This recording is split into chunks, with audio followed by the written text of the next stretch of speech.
He had a funeral to plan, and he stood there and cried for the cameras. He held his wife. He answered the detectives' questions. He had been the one who found the body.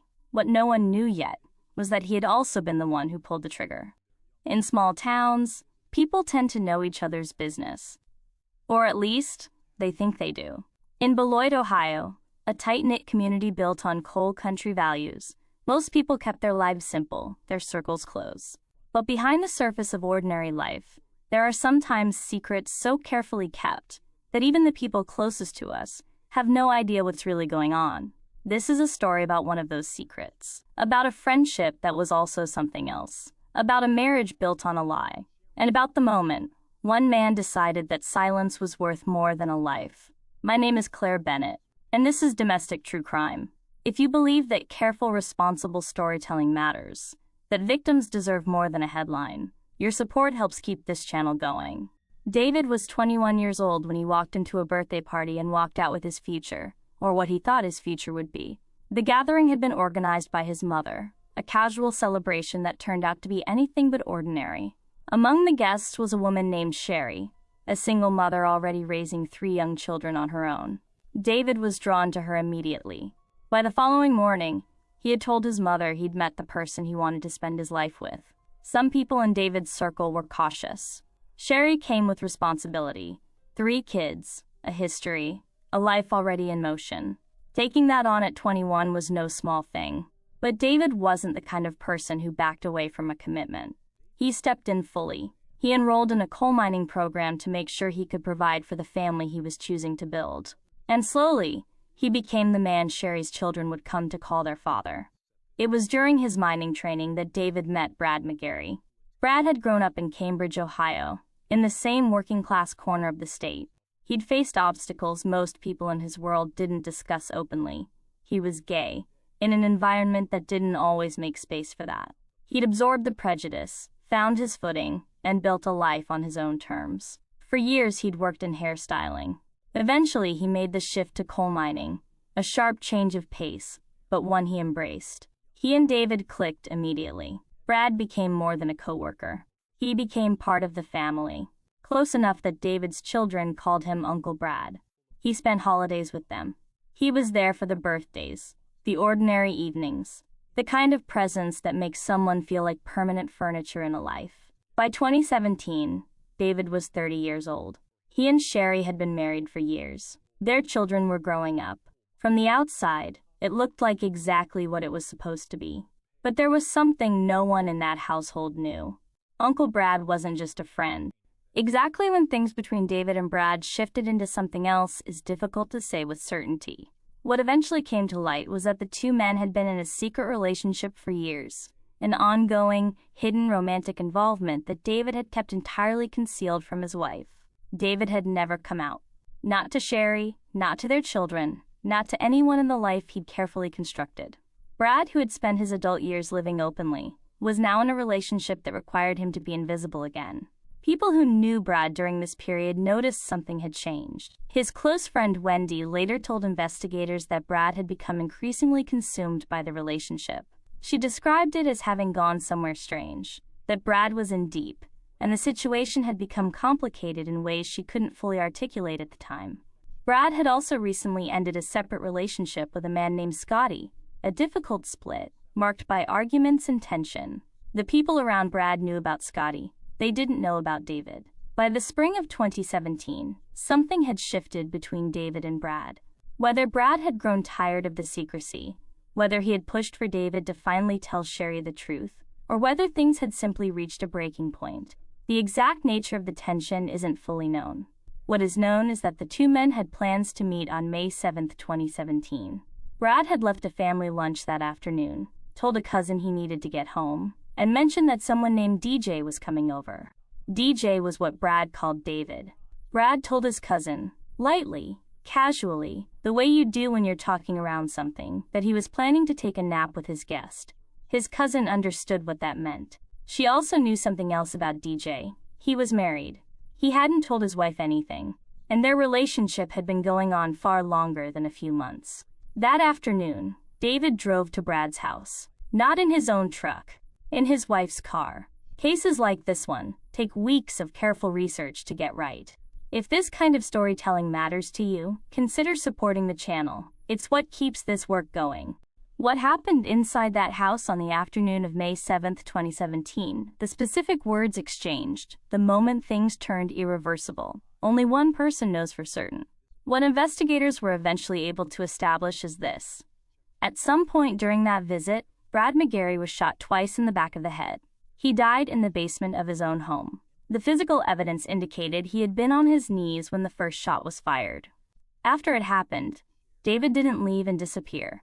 He staged the scene. Drawers were left open. The kitchen was pulled apart. The living room was disturbed. He wanted it to look like someone had broken in. A robbery, maybe. Or something random and violent. Then he left. He went home. He spent some time with his family. And then, a few hours later, with Sherry and their young daughter in the car, he drove back to Brad's house. This time in his truck. This time carrying a weed trimmer he claimed Brad had asked to borrow.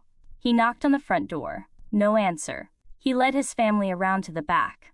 Found the service entrance slightly open. Called out. Silence. He went inside. He went to the basement. And then he screamed for his wife to call 911. When officers arrived at the scene, they found David and Sherry visibly shaken. The couple was cooperative, emotional, and consistent in their account. They had come to return something, found the door open, and discovered Brad's body. David spoke warmly about Brad.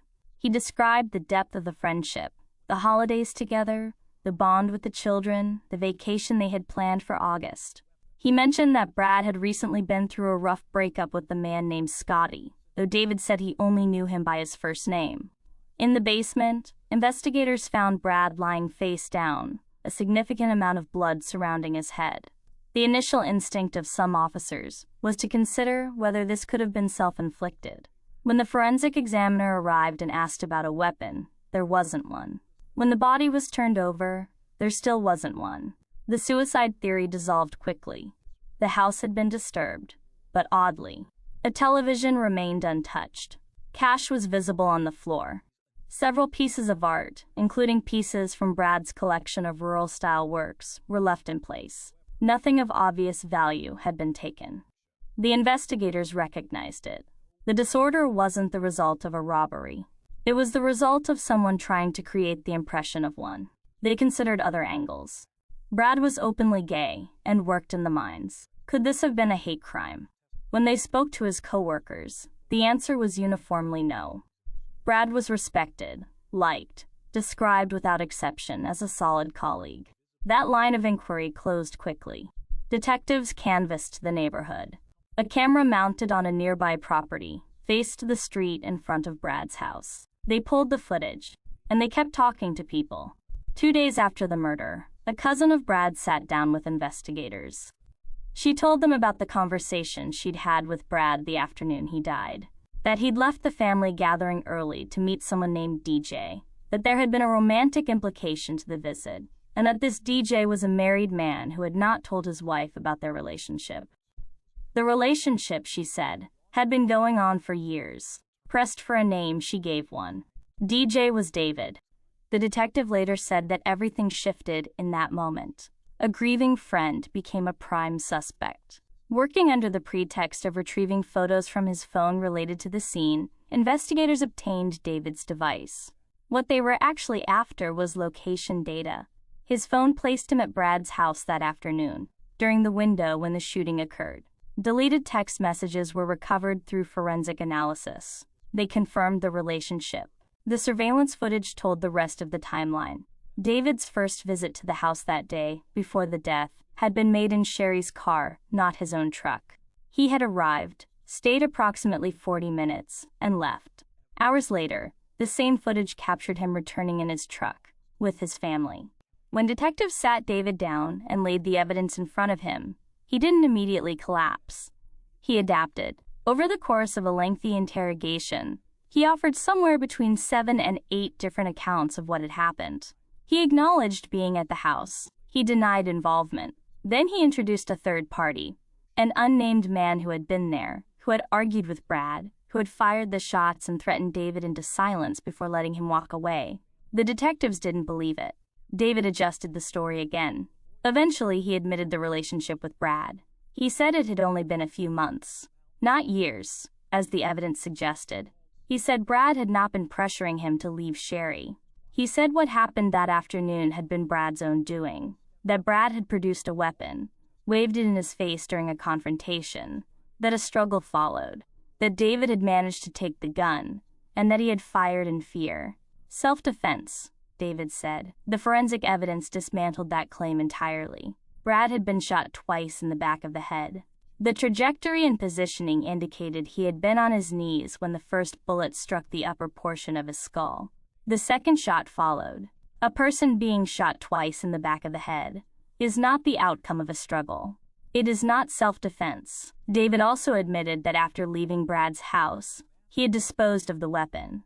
Despite an extensive search of the surrounding area in the days that followed, it was never found. Before David was taken into custody, investigators allowed him a brief conversation with Sherry.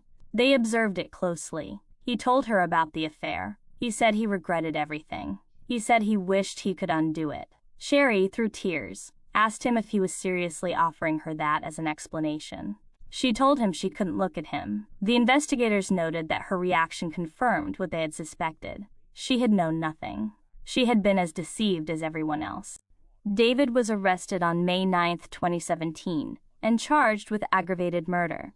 The preliminary hearing, held in mid-May, ran for nearly 3 hours. Investigators testified to the inconsistencies in David's accounts, the forensic findings, the location data, and the recovered messages. David kept his eyes on the floor throughout. Bail was set at $1 million. His defense team filed a series of motions in the weeks that followed, including a request to reduce the bail to a figure his family could manage. They called witnesses to testify to his character: his wife, his parents, his stepfather. Sherry appeared on the stand and described him as a devoted father who had raised her children for a decade as his own. The judge denied the bail reduction. He cited specifically the fact that David had brought his wife and young daughter to a crime scene, a house containing the body of a man he had killed, and stood there performing grief while his family stood beside him.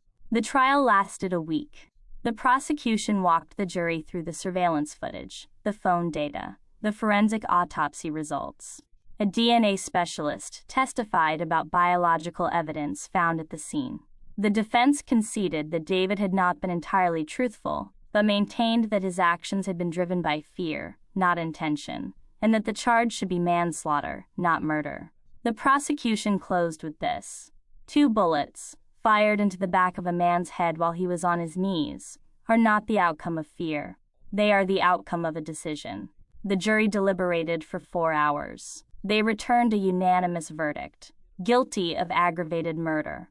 In February 2018, David was sentenced to life without the possibility of parole, plus an additional 3 years for a firearm specification. The judge, in delivering the sentence, described what had happened not as a tragedy born of circumstance, but as a cold, calculated act followed by an elaborate attempt at concealment.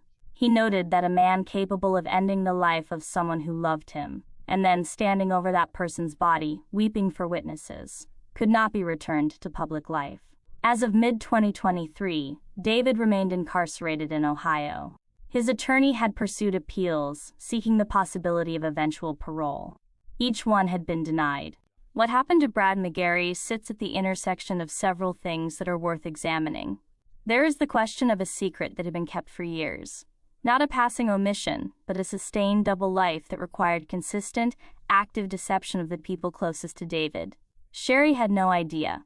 Brad, by contrast, had apparently grown increasingly uncomfortable with that arrangement. Whether his discomfort manifested as an ultimatum, as pressure, as a simple expression of wanting more, we don't know exactly. But something had changed. There is a pattern that investigators and researchers who study intimate partner violence have identified repeatedly. The moment a secret threatens to become public is often the most dangerous moment. The person with the most to lose, reputation, family, identity, can perceive exposure as an existential threat. That perception doesn't justify violence, but it does help explain how a relationship can become lethal at the exact point it should have simply ended. Brad trusted David. He had allowed someone into his life who was keeping him invisible. And when that invisibility felt like it might slip, the cost was his life. Warning signs, when we look back, are sometimes clearer than they are in the moment. The secrecy itself, the sustained concealment, the fact that Brad had been telling people the relationship existed while David had been telling no one. These were not signs of a relationship heading somewhere healthy. It is also worth saying plainly, the shame David clearly carried about his own sexuality does not diminish his responsibility. Many people navigate difficult, painful truths about who they are. Most of them do not respond to the weight of that by taking a life. The choice David made on May 7, 2017, belonged entirely to him. Brad McGary was someone's best friend, someone's uncle, in the way that really counts. He was a man who had spent his life standing in his own truth, even when it cost him. And in the end, the person he trusted most with his whole self was the person who took everything from him. His family has had to carry that loss. Sherry and her children have had to carry it too, in their own way. The particular grief of discovering that someone you loved and relied on was not who you believed them to be. These stories take time and care to research and tell responsibly. If that matters to you, your support, whether it's a comment, a share, or something more, helps make sure it continues. David Kenny will likely die in prison. Brad McGary will never get to grow old. None of this had to happen. This is domestic true crime, and this case should have never happened.